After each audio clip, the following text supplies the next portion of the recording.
Hi guys, welcome back to my channel. మనకు 10th inter degree అర్హతతో Andhra Pradesh outsourcing jobs అయితే recruitment చేయడానికి notification అయితే రావడం జరిగింది.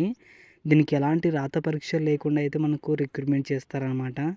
దీనికి సంబంధించిన పూర్తి వివరాలు అయితే ఈ వీడియోలో ఎక్స్ప్లెయిన్ చేస్తాను. స్కిప్ చేయకుండా అయితే చూడండి. కొత్త వాళ్ళు ఎవరైనా వచ్చింటే లైక్ చేయండి, సబ్స్క్రైబ్ చేయండి గైస్. అప్లికేషన్ ప్రాసెస్ కూడా ఎలా చేసుకోవాలో పూర్తి ఇన్ఫర్మేషన్ అయితే చెప్తాను. స్కిప్ చేయకుండా అయితే చూడండి. ఇక వీడియోలోకి వెళ్ళినట్టయితే మనకు application starting date, ending date చూసుకున్నట్లయితే మనకు మార్చి 13వ తేదీ నుంచి మార్చి 21వ తేదీ వరకు అయితే మీరు అప్లికేషన్స్ అయితే పెట్టుకోవచ్చు అనమాట. ఇక్కడ మీరు వేకెన్సీస్ డీటెయిల్స్ చూసుకున్నట్లయితే మనకు ల్యాబ్ టెక్నీషియన్ వచ్చేసి ఒక పోస్ట్ అయితే భర్తీ చేస్తున్నారు. మోడ్ ఆఫ్ రిక్రూట్మెంట్ చూసుకున్నట్లయితే కాంట్రాక్ట్ మోడ్లో రిక్రూట్మెంట్ అయితే చేస్తారనమాట. దీనికి శాలరీ ఎంత ఉంటుందంటే 32,000 అయితే పే చేస్తారన్నమాట.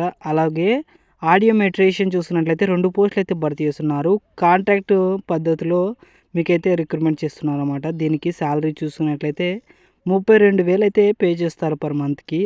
అలాగే బయో స్టాటిస్టిక్స్ చూస్తున్నట్లయితే ఒక పోస్ట్ అయితే భర్తీ చేస్తున్నారు అవుట్సోర్సింగ్ పద్ధతిలో. అలాగే దీనికి శాలరీ చూస్తున్నట్లయితే 18,000 అయితే పర్ మంత్కి అయితే పే చేస్తారన్నమాట. అలాగే థియేటర్ అసిస్టెంట్ చూసుకున్నట్లయితే మనకు ఒక పోస్ట్ అయితే భర్తీ చేస్తున్నారు అవుట్సోర్సింగ్ పద్ధతిలో. దీనికి శాలరీ చూసుకున్నట్లయితే 15,000 అయితే పే చేస్తారన్నమాట పర్ మంత్కి. అలాగే జనరల్ డ్యూటీ అటెండెంట్ చూసుకున్నట్లయితే మనకు 22 పోస్టులు అయితే భర్తీ చేస్తున్నారు అవుట్సోర్సింగ్ పద్ధతిలో. దీనికి శాలరీ చూసుకున్నట్లయితే మనకు 15,000 అయితే పే చేస్తారన్నమాట పర్ మంత్కి. అలాగే ఆఫీస్ సబార్డినేట్ చూసినట్లయితే 3 పోస్టులు అయితే భర్తీ చేస్తున్నారు అవుట్సోర్సింగ్ పద్ధతిలో. దీన్ని చూసుకున్నట్లయితే మనకు శాలరీ 15,000 అయితే పే చేస్తారన్నమాట పర్ మంత్కి. మొత్తం మనకు 30 పోస్టులు అయితే భర్తీ చేస్తున్నారన్నమాట. ఇక్కడ మనం చూసుకున్నట్లయితే మనకు పోస్టులకు అనుసంధానంగా ఎడ్యుకేషనల్ క్వాలిఫికేషన్ చూసుకున్నట్లయితే ల్యాబ్ టెక్నీషియన్ పోస్ట్కి వచ్చేసి మస్ట్ హ్యావ్ డిఎంఎల్టీ అయితే పాస్ అయి ఉండాలన్నమాట. కోర్స్ అయితే కంప్లీట్ చేసి ఉండాలి. అలాగే బీఎస్సీ ఎంఎల్టీ చేసిన వాళ్ళు కూడా ఈ జాబ్కి అయితే అప్లికేషన్స్ అయితే పెట్టుకోవచ్చు అనమాట. అలాగే ఆడియో మెట్రీషియన్ చూస్తున్నట్లయితే మనకు ఇంటర్మీడియట్ క్వాలిఫికేషన్ అయితే ఉండాలి.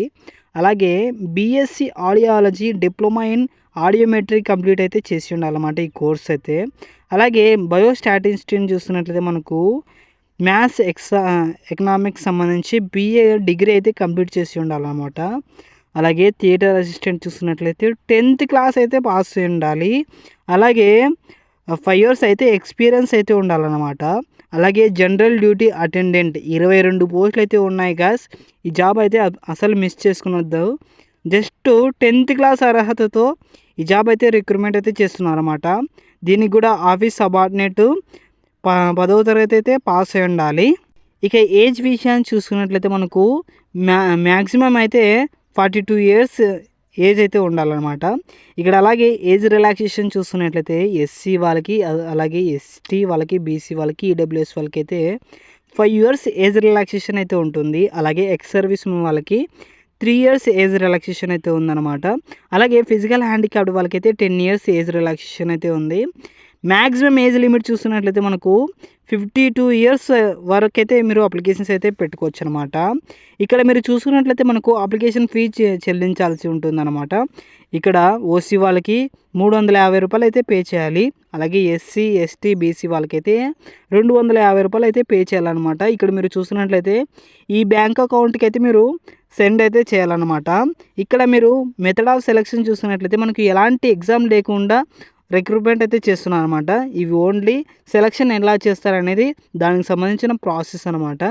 ఇక్కడ మీరు చూస్తున్నట్లయితే మనకు ఏమేమి అప్లికేషన్స్లో పెట్టాలంటే ఇక్కడ SSC, అలాగే ఈక్వలెంట్ క్వాలిఫికేషన్, అలాగే డేట్ ఆఫ్ బర్త్ సర్టిఫికేటు, అలాగే ఇక్కడ మీరు చూస్తున్నట్లయితే ప్రూఫ్ ఆఫ్ అప్రెంటిస్ క్వాలిఫికేషన్ సంబంధించి దానికి ఏ పోస్ట్కి అయితే సంబంధించి పోస్ట్కి అనుసంధానంగా సర్టిఫికేట్లు అయితే పెట్టాలన్నమాట. ఇక్కడ మనము అప్లై ఎట్లా చేసుకోవాలంటే దీనికి సంబంధించిన వెబ్సైట్లో ఇక్కడ కింద మన వాట్సాప్ ఛానల్ లింక్ డిస్క్రిప్షన్లో ఇస్తాను. దాంట్లోకి అయితే జాయిన్ అవ్వండి. దీనికి సంబంధించిన పూర్తి PDF అయితే నేను పెట్టింటాను. మీరు ఆ PDFని డౌన్లోడ్ చేసుకొని దాన్ని అయితే సబ్మిట్ చేయాలన్నమాట. ఏమంటే దాంట్లో మీ మదర్ నేము, అలాగే మీరు ఏ పోస్ట్కి అప్లై చేస్తున్నారు, తర్వాత మీరు క్వాలిఫికేషన్ ఏంటి, దీనికి సంబంధించిన పూర్తి వివరాలు అయితే సబ్మిట్ చేయాలి. దానికి అనుసంధానంగా మీ క్వాలిఫికేషన్ ఏముందో వాటన్నిటిని క్లిప్ అయితే చేయాలన్నమాట. అవన్నీ క్లిక్ చేసిన తర్వాత మనము డిఎంహెచ్ఓ ఆఫీసులో అయితే ఇవ్వాలన్నమాట. ఎక్కడ ఇవ్వాలంటే ఈస్ట్ గోదావరి డిఎంహెచ్ ఆఫీసులో ఇవ్వాలన్నమాట. అంటే ఆ డిస్టిక్ వెళ్ళి మనము ఎక్కడైతే ఇవ్వాలన్నమాట. ఆ ఆఫీసులో ఇచ్చినట్టయితే మీకు తర్వాత సెలక్షన్ ప్రాసెస్ ఉంటుంది. తర్వాత సెలక్షన్ ప్రాసెస్ అయిపోయిన తర్వాత మిమ్మల్ని అయితే రిక్రూట్మెంట్ చేసుకుంటారన్నమాట. కాబట్టి 10th క్లాస్ పాస్ అయిన వాళ్ళందరూ మిస్ చేసుకోవద్దండి ఈ ఆపర్చునిటీస్. దీనికి సంబంధించిన పూర్తి వివరాలు మన వాట్సాప్ ఛానల్లో ఉంటుంది. వాట్సాప్ ఛానల్ లింక్ డిస్క్రిప్షన్లో ఇస్తాను.